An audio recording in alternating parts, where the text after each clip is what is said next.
Diskusi yang dihadiri oleh sejumlah tokoh agama membahas tentang materi kebangsaan terkait moderasi agama dan pencegahan radikalisme di Indonesia.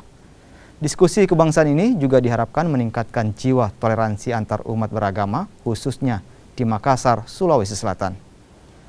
Kegiatan yang diselenggarakan oleh Yayasan Sikawarui Apa Sulapa atau Kapala Sulawesi Selatan ini turut menghadirkan sejumlah mantan narapidana teroris, Ketua Brigade Muslim Indonesia atau BMI Sulawesi Selatan, dan juga perwakilan Konferensi Nasional Gereja Toraja.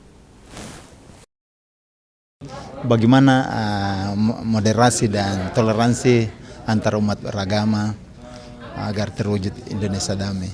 Dan alhamdulillah kita sudah selesai tepat pada pukul 6. Semoga kegiatan ini bisa kemudian di seluruh Indonesia bisa menjadi contoh bahwa di Makassar sebagai miniatur Indonesia yang di sana banyak suku, bangsa, golongan, agama kemudian bisa terjalin dengan baik dan saling menjaga, yang mana di sini ada siri napacah, kemudian ada sipakainya, sipakala biri dan sebagainya. Ini adalah salah satu simbol orang Makassar dan kami sungguh bersyukur bahwa rekan-rekan kami di yayasan ini mensupport kami dalam berbagai hal.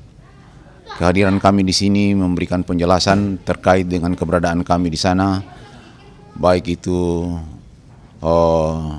pelaksanaan dalam kegiatan ini.